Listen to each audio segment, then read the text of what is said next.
introdução que eu gostaria de dar a vocês aqui, como registro. O que motiva a igreja na pesquisa, tá? A escatologia, a visão escatológica, o estudo da doutrina das últimas coisas, é uma mensagem dirigida à igreja em concreto. Não é um livro para ser lido por ninguém que não tenha vínculo com a fé. Ok? E por quê, pastor? Para evitar que o Apocalipse vire uma religião, que é uma coisa que eu vou citar mais para frente, e acabe virando insanidade. Porque para alguns a leitura apocalíptica se transforma em insanidade. E muita gente acaba que pega esses anunciamentos malucos que são feitos por intermédio de pessoas irresponsáveis que não sabem o que falam, que vivem à base de especulação, para denegrir a imagem do nosso Senhor e a obra dele. Então escatologia é responsabilidade. E isso tem que ser trabalhado, tem que ser feito pela igreja, pelo ministério, por gente convertida, compromissada com a fé e com Cristo. Não pode ser por qualquer um. Não é uma mensagem dirigida pela igreja concreta. As comunidades cristãs primitivas representavam isso, onde o Cristo anunciou que cumpriu-se em todos os termos o plano da redenção preparado por Deus para a humanidade. Os pronunciamentos escatológicos proferidos e atribuídos a Jesus devem ser levados a sério em todos os seus termos, porque atua dentro da história panoramicamente. Ou seja, Jesus é o alfa e o ômega. Ele é o princípio, o meio e o fim. As escrituras sagradas definem que a vista é panorâmica, não se fala por partes, se fala de tudo. A encarnação de Cristo é o cumprimento messiânico de Deus para uma nova criação, ordem humana regenerada, firmada de fatos mediante a sua morte e ressurreição, ação realizada, cujo era vindoura é reputada como o tempo da consumação do reino de Deus. Esta ação realizada, o Cristo encarnado, também demonstra teologicamente ser parcial, algo que ainda precisa acontecer que não aconteceu, porque antecipa uma realização final, revelando acontecimentos que farão parte da segunda vinda gloriosa dele. A vida, a morte e ressurreição do Cristo apontam para uma consumação, e o cumprimento e a consumação são partes de uma única obra. O Apocalipse existe porque ele veio, morreu, ressurgiu. E esse assunto não é para ser separado nem dele, nem do evangelho dele, como também da vinda gloriosa dele. Apocalipse não serve para ser especulação ou anunciamentos de terror. Amém? O não cumprimento desses anunciamentos reputa fracasso e perda de poder para o propósito da salvação de Deus, conforme Paulo fala em 1 Coríntios 15, verso 12 ao 28, eu venho sempre falando isso. A ausência da disposição da igreja de anunciar os fatos proféticos desses anunciamentos com os seus fiéis, como muitas igrejas hoje, como seus devidos cumprimentos, testemunha falência espiritual e ministerial, como abre as portas do inferno para as falsas interpretações, como a teosofia, como o cosmopolismo e como também o materialismo. No lugar disso, eles incentivam a sociedade cristã a serem mais dependentes desse mundo e das coisas materiais que estão aqui. Qual a probabilidade de Jesus não voltar, pastor? 0. Porque se na primeira fase disso ele cumpriu e Deus não falhou a Israel e toda a humanidade, como poderia agora, na metade desse processo, quebrar isso e deixar de ser fiel para o que falta acontecer? Então, se ele veio, deixa claro que ele volta, e não há indivíduo nenhum nesse mundo que pode ir contra isso.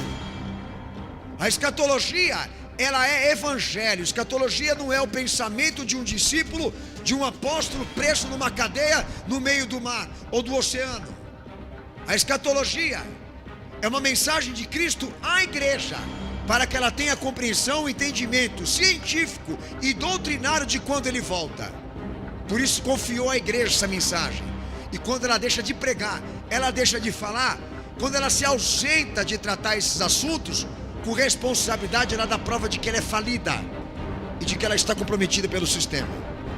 O regresso do Filho do Homem acompanha sinais evidentes para todos, assim como a presença de um cadáver no deserto, que há de conhecer pelas aves de rapina, que se reúnem, Jó 39:30. Os fatos anunciam que um momento decisivo está prestes a chegar, e o cumprimento disso está dentro de uma única dispensação, quando virdes suceder estas coisas, como disse o Senhor. Lucas 21, 28 e 31 e Marcos 13, versículo 29.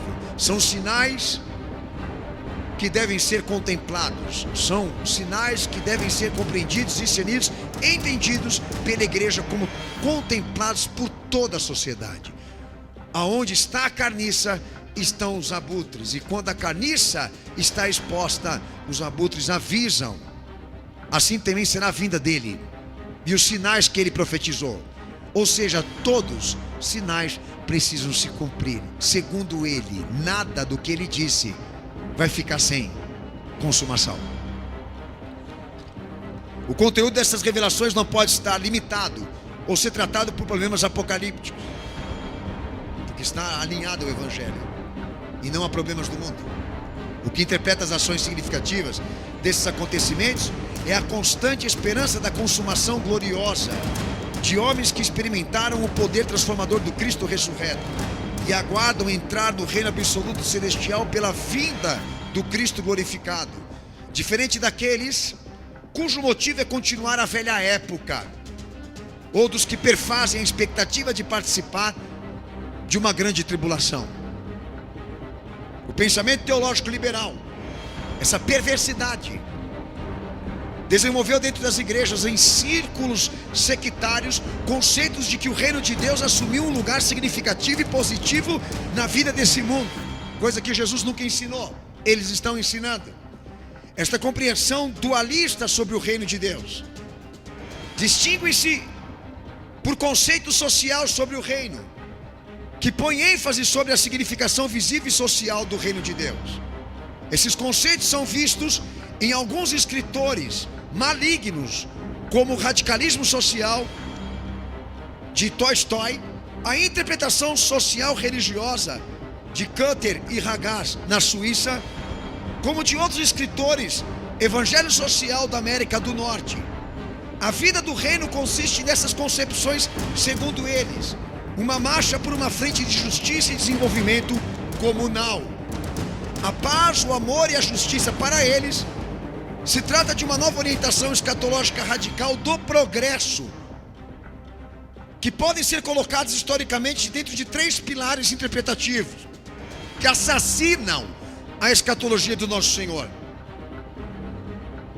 que colabora para a igreja fazer parte da nova ordem mundial, que é o espiritualismo, o evolucionismo e o moralismo. Valores que são tratados, separados da fé e da vinda de Cristo. Coisas que estão na Bíblia, mas que eles não usam para formar discípulos para Jesus, mas somente para tratar, administrar problemas do mundo. Vai ficar muito claro para você a diferença de intelectualidade para o ofício de um pastor. O que é ser um intelectualista e o que é ser um pregador, porque é muito diferente, é o oposto. Não dá para se conciliar. As perspectivas e objetivos são diferentes. E é isso que eu estou colocando aqui.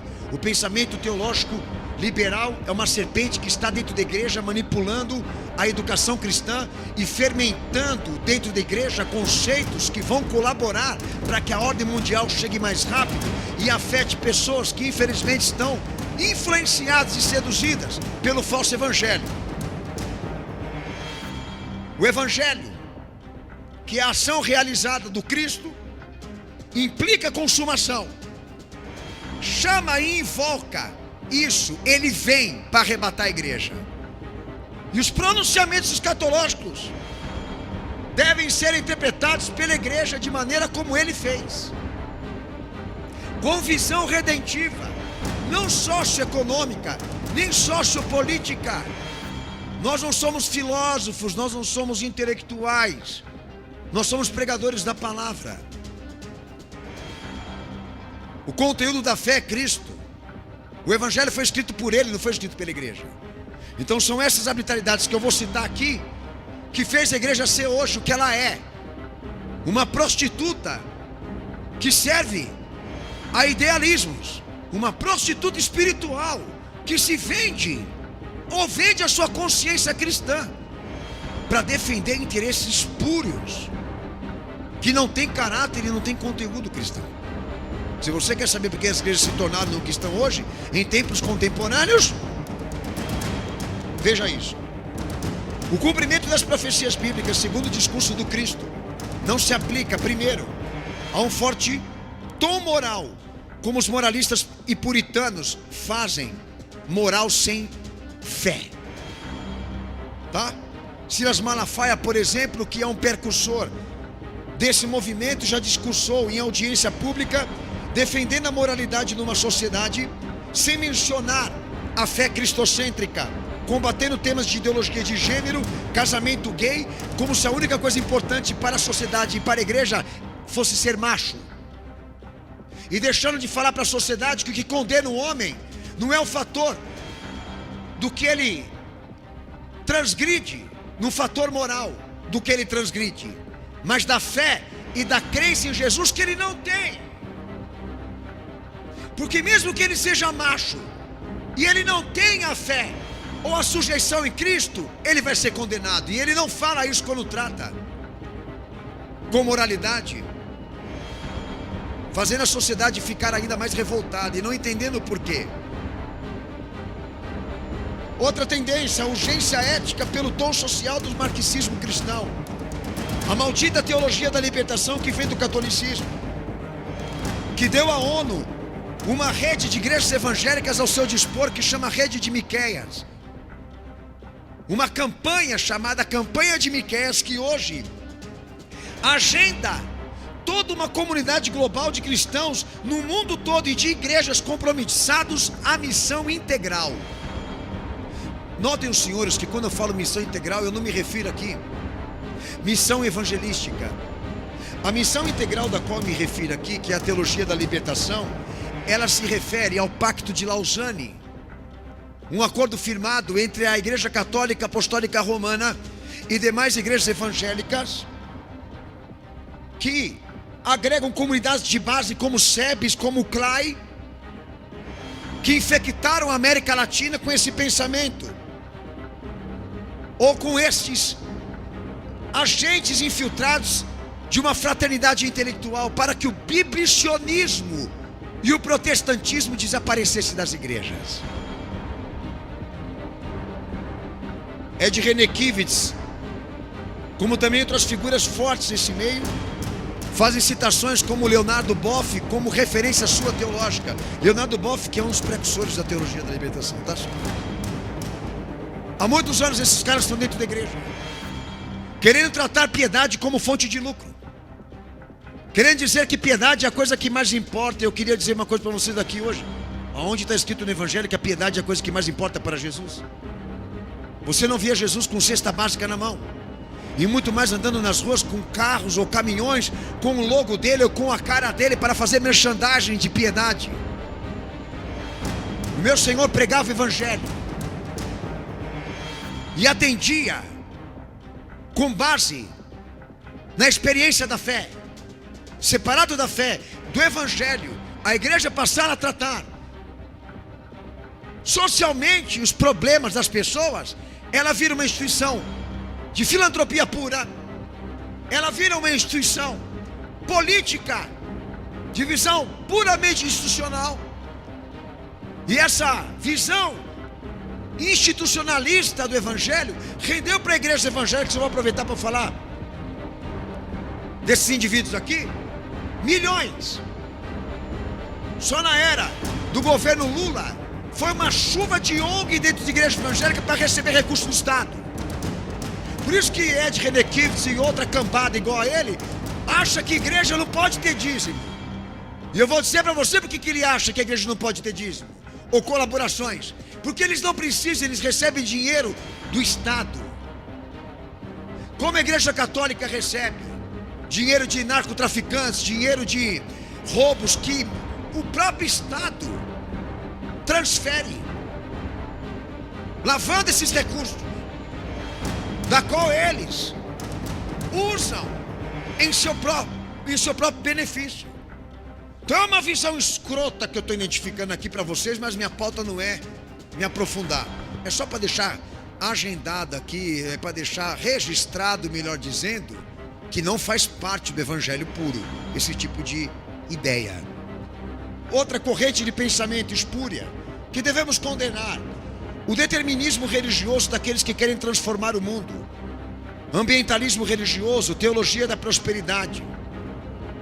Aonde está escrito no evangelho do nosso Senhor que Ele desceu aqui nesse mundo para morrer por nós, para transformar o mundo?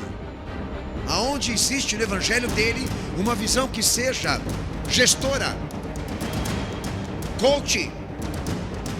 Aonde está no evangelho do Senhor, do Cristo, orientações do tipo: transformem este mundo numa coisa melhor? Pelo que eu entendo, o evangelho que ele pregou visa transformar o homem, não o mundo. Porque o mundo e o príncipe deste mundo já estão condenados, segundo ele. Há grupos evangélicos que criaram movimentos para conscientizar igrejas sobre desenvolvimento sustentável, iniciando junto à ONU, no Brasil, esse tipo de comportamento educativo. Não é papel da igreja isso. Por exemplo, uma igreja cristã do Brasil ambientalista. Como isso? Desde que as instituições eduquem as pessoas, desde que o pai e a mãe eduquem o seu filho, a igreja não cumpre esse papel, não é o ofício dela.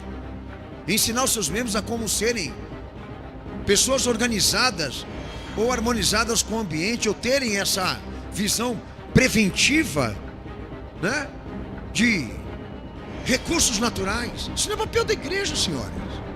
Mas a igreja está sendo usada para estes fins. Por quê? Porque é assim que eles substituem o evangelho verdadeiro, tá? Gerando outros tipos de noções e outros tipos de objetivos. É assim que eles enganam a sociedade, se mostrando bons, piedosos, misericordiosos, humanos. A igreja tem que resgatar a sua natureza, a sua raiz em Cristo.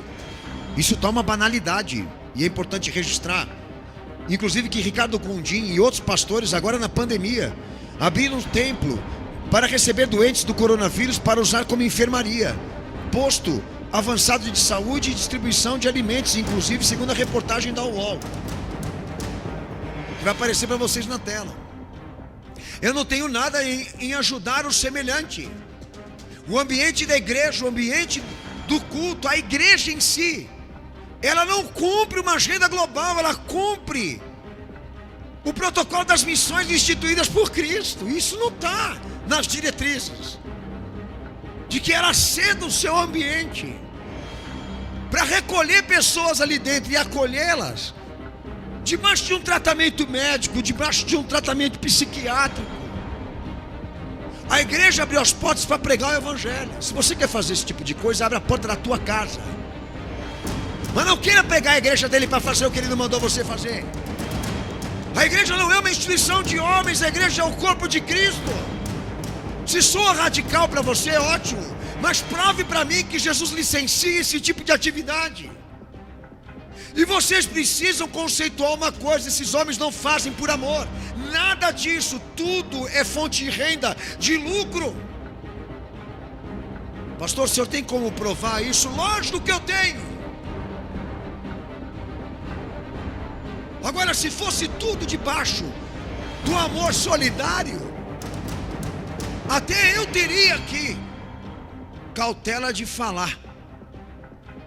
Mas é um banditismo que está dentro da igreja, tem que ser identificado por você que está me ouvindo agora.